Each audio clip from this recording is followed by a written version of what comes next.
Alright, so this is just continuing from the previous video. You saw that didn't really end well, so I'm gonna just talk a little bit more.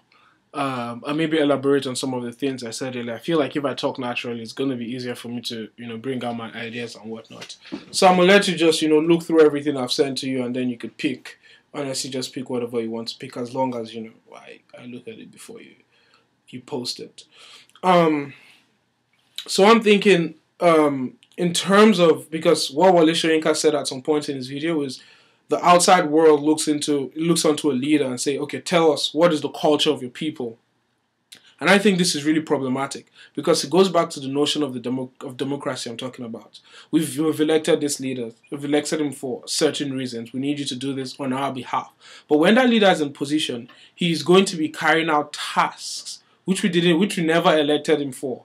So I'm thinking, how much power do we know, or do we conceive that we're giving someone to lead us for 4 years, and without even being able to, chart that direction? So people's views change, people's opinions change while they have a democratic leader on pace, but the philosophy and the policies of leader don't necessarily change along with the people who have put him in power. So I'm really questioning how democracy is functioning and how we could adjust that to make it more inclusive of people who actually vote, or people who are actually participating in the democratic process. Now I just want to talk a little bit about Christianity and Islam in terms of subjugation. Of course, these religions have subjugated ridiculous, it's almost insane, ridiculous amount of what we call African cultures or African traditions. And that's the same thing I'm talking about reproduction of colonial knowledge. When Christianity was first brought, at least in Nigeria, in the case of Nigeria, and people start believing it because of the access it also gave. I mean, people believed it for themselves. People believed Christianity because they wanted to believe Christianity. But a lot of people also used Christianity as a stepping stone into participation in the colonial society. So Christianity sometimes guaranteed access to education. Christianity guaranteed access to some certain posts. So if I wanted to succeed, by and large, I'd need to be a Christian to some certain degree.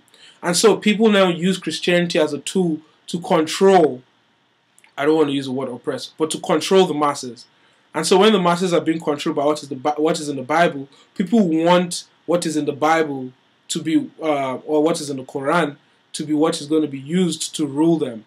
And this sometimes are anathema to millions of people who don't even believe in these religions. And even if the people aren't millions of people who don't believe in religion, should a democratic, in a secular state, shouldn't there be room for other voices to be heard? Because you're not just being, I mean, even if you're being voted into power by Christians, you're not just leading Christians, right? So you have to be considerate of the other people you're leaving. But when there's this constant dialogue between Christianity, Islam, and quote-unquote Africanness, which makes everything monolithic, there's a lot of fine points are really lost in that process.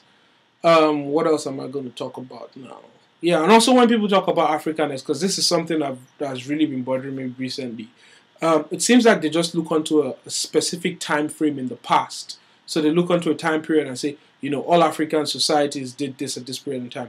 And that has detrimental effects in the sense that then Africanness, which is an absurd word, Africanness takes a meaning, it becomes static, doesn't change. So now people are saying, oh, I'm the modern African, I'm the rural African. There shouldn't be any need to make that distinction, because Africanness shouldn't be something and then terminate as modern African. You live in the city, you're African. You live in the village, you're African. It's African, it's a culture. It's not a monolithic thing we all look back onto. And now there's a whole homosexuality African debate.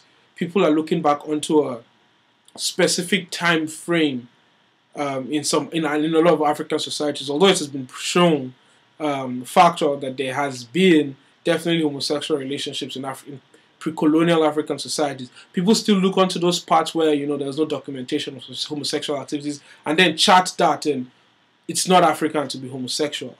And then that way, by and large, pass laws that criminalize homosexuality based on the Africanness and also based on what Christianity and Islam tell us.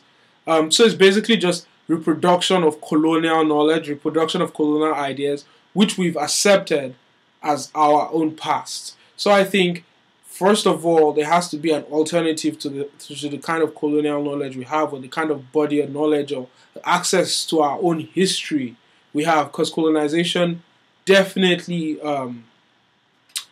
caused a turn, or not even necessarily a turn. Colonization definitely impacted.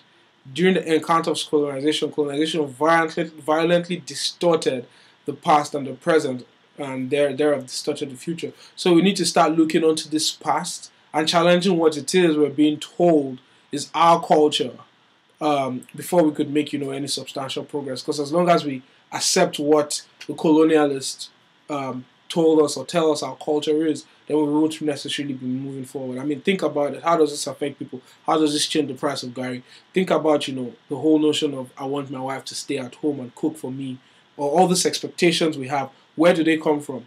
Did Yoruba women originally stay at home and cook for their husbands without doing anything? I doubt that. In fact, that's been proven to be untrue. But during colonization, because men had power, or men had access to certain wrongs of society, women had to stay back home and cook, and that's how all this, it has been happening forever. If you look at things for Chin Achebe's representation of Igbo society, a lot of people have started criticizing how he actually represented the society, because by and large, that is his representation of pre-colonial Igbo society is almost a mirror image of what colonial Igbo society was, or colonial Igbo society became. So I mean, there are distinctions, and we have to be able to challenge these narratives about African societies in order to prevent the process of continually erasing people's quote-unquote voices in the political or economic sphere. So I know I've rambled on a lot about some certain stuff. I don't know if I addressed whatever it is you want me to address. If I didn't, you could let me know, and I could work on that. But these are the videos. I'll just upload them to you on Facebook. Again, thanks for letting me take part in this conversation. Appreciate it. And keep me posted on anything you want. I could, if people need more elaboration on whatever it is I've said, I mean, I'm willing to do that. So thanks a lot for helping with this.